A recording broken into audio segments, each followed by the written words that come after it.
Deepak Meena. I am a teacher of geography and today I am going to teach you important topic of air transportations. मतलब आज हम लोग परिवहन के साधनों के बारे में पढ़ने वाले हैं। सबसे पहले हम लोग बात करते हैं परिवहन की। परिवहन के साधन, जो परिवहन के जो साधन हैं वो तीन भागों में बटे हैं। सबसे पहला है स्थल परिवहन, दूसरा है जल परिवहन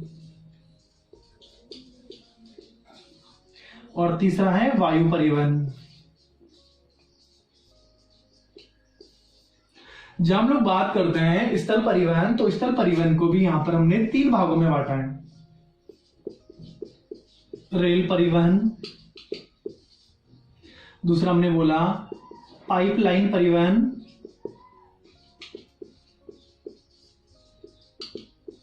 और तीसरा हमने बोल दिया सड़क परिवहन। इसके बाद हम लोग बात करेंगे जल परिवहन की। बात करते हैं तो इसको दो भागों में हमने बांट दिया। एक तो आंतरिक जल परिवहन और दूसरा हमने बोल दिया बाहरी जल परिवहन।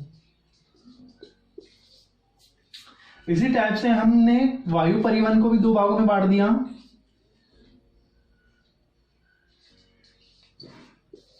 देशी या आंतरिक परिवहन, अंतर्राष्ट्रीय वायु परिवहन। फिर हम लोग बात करते हैं रेल परिवहन की। जो हमारे सरकार ने जो ट्रेनें चला के रखी हुई है, रेल चला के रखी हुई है, तो पटरी के ऊपर रेल चलती है। यहां हम लोग बात समझेंगे कि रेल, देखो यहां पर रेल का मतलब होता है पटरी। रेल का मतलब क्या हुआ? पटरी। और पटरी पर चलने वाली गाड़ी जो होती है वो क्या होती है? रेलगाड़ी। ठीक है। तो ट्रेनों के माध्यम से जो हमने सामानों की आवाजाही एक जगह से दूसरी जगह कर रखी है, तो वो कौन सा परिवहन है? रेलवे परिवहन या रेल परिवहन। दूसरी हम लोग बात करते हैं पाइपलाइन परिवहन। तो पाइपलाइन परिवहन में क्या है कि एक जगह से, हमने बोला जैसे गुजरात यहां पर है, गुजरात से यहां पर हम बात करते हैं असम के अंदर तेल भेज रहे हैं, तो यहां पर हम सड़क परिवहन के माध्यम से जाएंगे तो कई प्रकार की दुर्घटनाएं हो सकती है। तो हमने यहां पर पाइपलाइन बिछा के रखी हुई है। ठीक है। तो यहां से हमने तेल डाला और सीधा कहां पहुंच गया? आसाम पहुंच गया बिना किसी दुर्घटना के। तो ये भी परिवहन का एक साधन है जिसको हमने बोल दिया पाइपलाइन परिवहन। तीसरी हम लोग बात करते हैं सड़क परिवहन। सड़क परिवहन हम लोग जानते हैं हमारे घर से लेकर, हमारे गली मोहल्ले से लेकर, और जो बड़े बड़े सड़क मार्ग आप लोग देखते हो वो किस माध्यम में आते हैं? सड़क परिवहन में ही आते हैं। फिर हम लोग बात करेंगे जल परिवहन की। जल परिवहन को बोल दिया आंतरिक जल परिवहन और बाह्य जल परिवहन। आंतरिक जल परिवहन किसे कहते हैं? हमारे देश के अंदर हमारी नदियां हैं और इन नदियों के अंदर एक जगह से दूसरी जगह हम लोग आ रहे हैं और जा रहे हैं और सामानों की आवाजाही हो रही है, आयात निर्यात हो रहा है, उसको हमने क्या बोल दिया? आंतरिक जल परिवहन। फिर हम लोग बात करते हैं बाह्य जल परिवहन। हमारे कुछ बंदरगाह हैं, इन बंदरगाहों के माध्यम से हम दूसरी जगह हम जल परिवहन के माध्यम से आते हैं, जाते हैं, सामानों का आयात निर्यात होता है, उसको हमने क्या बोल दिया? बाह्य जल परिवहन। इसी टाइप से तीसरा जो परिवहन का माध्यम है वायु परिवहन। तो वायु परिवहन को हमने बोल दिया देशी आंतरिक परिवहन। हमारे एक स्टेट से दूसरे स्टेट में हमें जाना हो, सपोज देन राजस्थान से हमें तमिलनाडु जाना हो, ठीक है, तो ये कौन सा परिवहन का साधन हुआ? देशी या आंतरिक परिवहन, देशी या आंतरिक वायु परिवहन। मतलब हमारे देश में एक जगह से दूसरी जगह हम आ रहे हैं, जा रहे हैं, हम यात्रा कर रहे हैं, हम कोई भी सामान लेके आ रहे जा रहे हैं किसी भी माध्यम से, मतलब वायु परिवहन के माध्यम से, तो उसको हमने बोल दिया देशी या आंतरिक परिवहन। फिर बात करते हैं अंतर्राष्ट्रीय वायु परिवहन। हमारे देश से हम दूसरे देश में हम वायु परिवहन के माध्यम से, मतलब एरोप्लेन के माध्यम से हम सामानों की आवाजाही कर रहे हैं या यात्रा कर रहे हैं, तो उसको हमने बोल दिया कौन सा? वायु परिवहन का कौन सा माध्यम हो गया?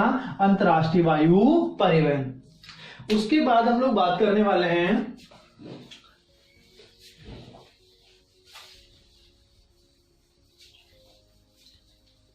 एक क्वेश्चन पूछा जाता है अंतरराष्ट्रीय या स्वर्णिम चतुर्भुज परियोजना।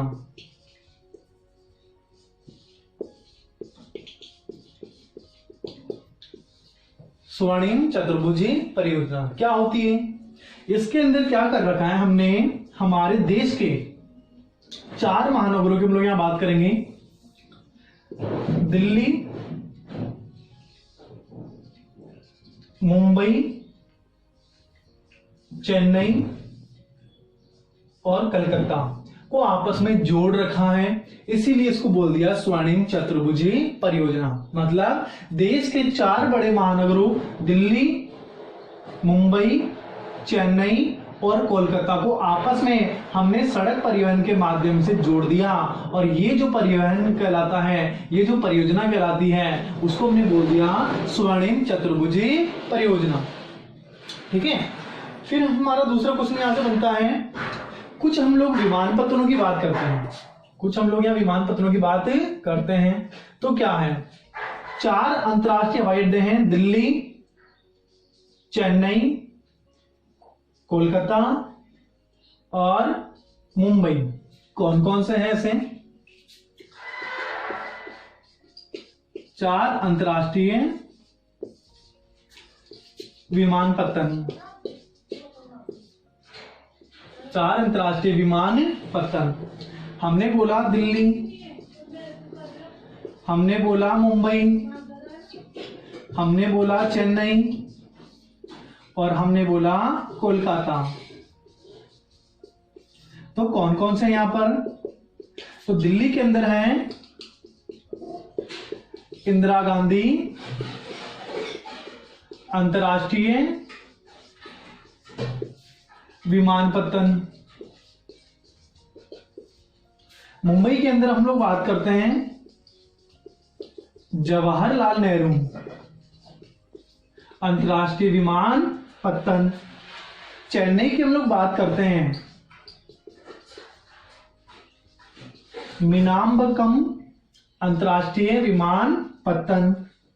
वहीं कोलकाता की बात करते हैं तो सुभाष चंद्र बोस अंतरराष्ट्रीय विमानपत्तन। इस प्रकार से 4 हमारे अंतरराष्ट्रीय विमानपत्तन है जो हमारे लिए काफी महत्वपूर्ण है।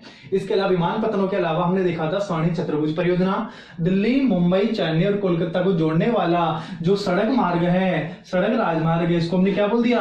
स्वर्णिम चतुर्भुज परियोजना। इसी के साथ में 4 अंतरराष्ट्रीय हवाई अड्डों के नाम पूछे जाते हैं तो दिल्ली, मुंबई, चेन्नई और कोलकाता। दिल्ली में इंदिरा गांधी, मुंबई में जवाहरलाल नेहरू, चेन्नई में मीनाम्बक्कम और कोलकाता में सुभाष चंद्र बोस अंतरराष्ट्रीय विमानपत्तन।